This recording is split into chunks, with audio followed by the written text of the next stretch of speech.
Hello, everybody, and welcome to Obscurities and Miniatures. And it is a Monday when I first posted this, and that means it's time for yet another weekly painting progress because we are making progress. So much so that we've invented our own hashtag. And if you guys are doing your weekly painting progress, then please join me in hashtagging that and stuff. Anyway.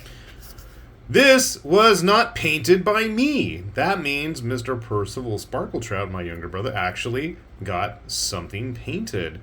And there's a whole team of these guys. This comes to us from Cyberforge, which is part of Titanforge, actually. Titanforge Miniatures and, specifically all of their sci-fi stuff. There's a whole team of these models that had similar head styles. I know there was like a couple close combat ones. Maybe this was the leader. I don't remember, but it is quite the cool looking model, and good luck finding it on my mini factory or Titanforge's website, but definitely a nice model for stuff like 5 Parsecs or Stargrave, or even maybe their Grid Wars.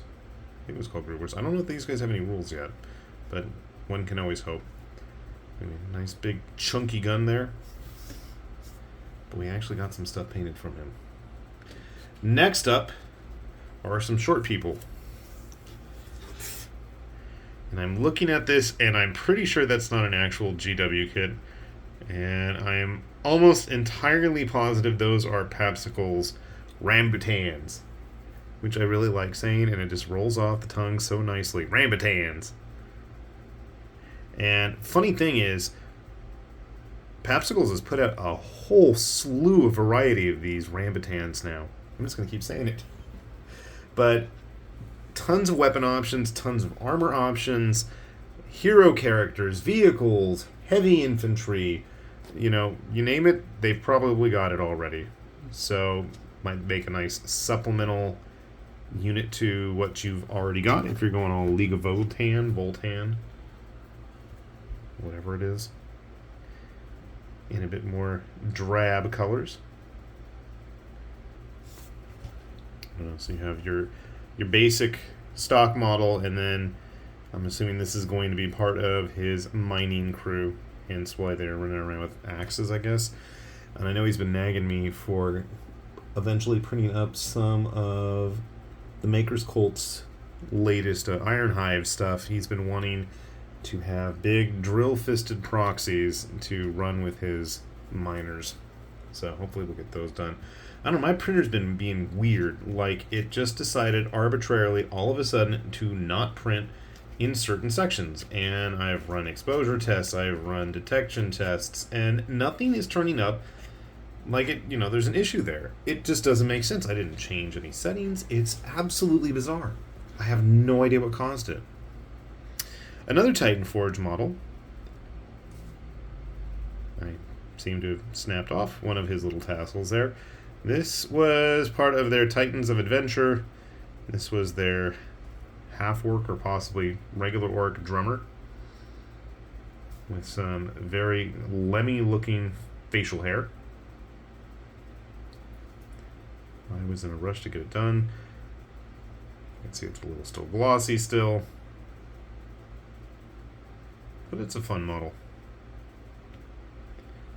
I was thinking Twin Goddess ought to talk to Titanforge about getting this guy tossed in with their Bardic beatdown. He would be an absolutely fun model to be banging on his drum with. What else we got? I printed a lot of stuff this week. Well, no, I take that back. I didn't print a lot of stuff. I got a lot of stuff printed, painted. And not very well, I might add. Some of the stuff I am absolutely going to go back and fix up. Ninja from Kyoshineko Miniatures, which I seem to continue printing, but I love the fact that they have done such an extensive variety of Japanese-themed models. And this is absolutely painted up like Hattori Hanzo in the original Samurai Warriors Sengoku Musou games. Except I believe he was a bit more purple, but maybe that was just the second costume. I don't know. I just did a super quick, fast dry brushing, and I probably should really go back and fix it up. But I mean, from a distance, I think it's fine. His eyes, he's got ninja eyes. It's good enough. I was originally going to put something else on that base. Oh, it was a pirate from Arna Studio that I was painting. And I think that's actually a... Yeah, that's a Bite the Bullet base too. Just a whole mess of stuff going on there. Alright, this one turned out pretty blah. But I was using some Stargrave arms with a Frostgrave Beastman Demon Kit. Arms work pretty well, so I mean, if you wanted to go ahead and, you know, put yourself together some kind of a abhuman legion, be it for kill teams or whatever, I mean, it might be a nice little option considering how many animal goat heads were in that kit. But yeah, very basic blah paint job. I don't know. Of course, I am my own worst critic. I am quite aware of that. And then I tried. Good old Leo Whitefang. I did not do the best job. I'm not very happy with it. But I don't know if it's just me or the model wasn't the best print. I did print this a while ago, and you can see like there's some horrible lines on his, is it his left hand blade? Plus I need to fix up his, you can see that kind of shine there on the back of his leg. I guess I didn't get the back of his pants. I'll be honest, I feel like the geometry, especially on the lower part of the jacket and the pants, could definitely be touched up. And I know that the artist is totally capable of it because his latest minis, this is from Erkman's minis, which I've had a bunch of, his latest stuff is looking fantabulous, other than my poor, you know, support removal. But the geometry on this is way nicer. There's definitely been some growth there. So, I mean, if you know what this is, you know what it is, obviously. You might want to go take a look at that. We'll put a link, obviously, for his Patreon page down there. But anybody doing obscure stuff like that, I don't know. I gotta touch this up. But that is the joy of doing these videos. I could see my poor handiwork on camera and go back and fix things up at least. But you know what? It's progress, and that's what these videos are all about. They're all about progress, right? Here's another one I messed up on. One of the recent Artisan Guild sets. They're hunters. So these guys had a full-on set of, you know, witch hunter types, and then on top of that, they had werewolf forms, and I botched his face. His eyes are awful. I'm gonna have to go back and fix that. It's very dark on him, but I used a lot of dark colors as well. This is a cool set, I thought.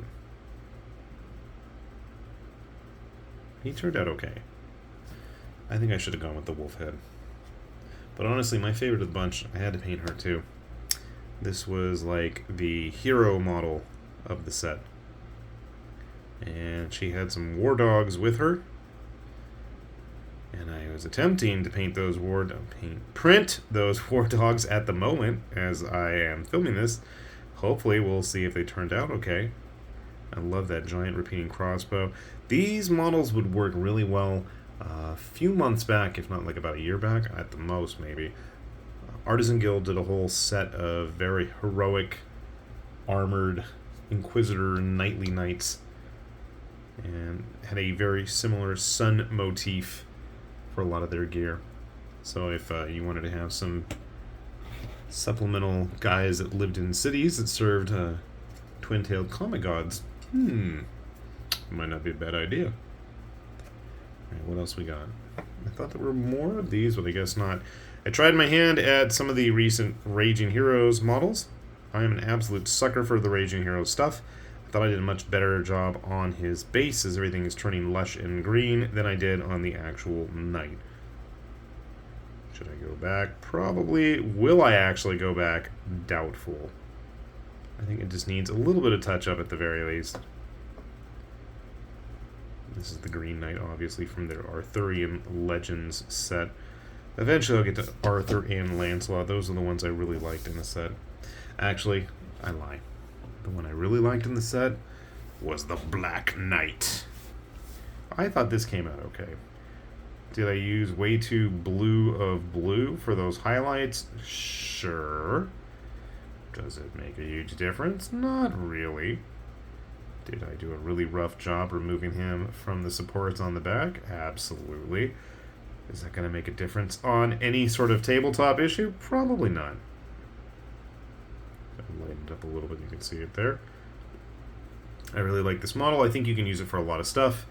Obviously, if you're going to play some sort of Arthurian game, that'd be great, but I think he would do quite nicely as any sort of vampire-related model.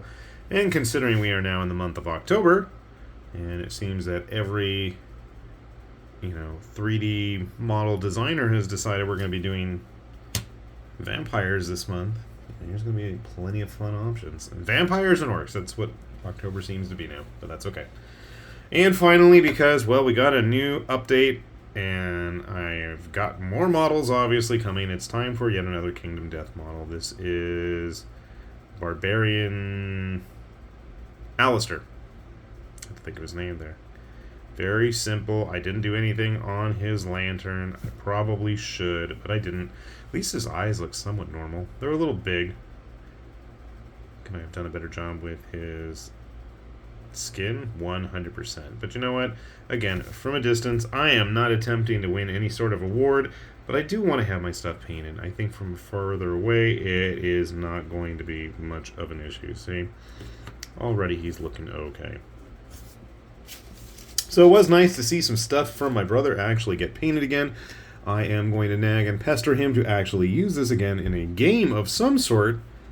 It seems that my preference these days is edging towards the fantasy end of things, whereas he is wholly in his grimdark space punk aesthetic.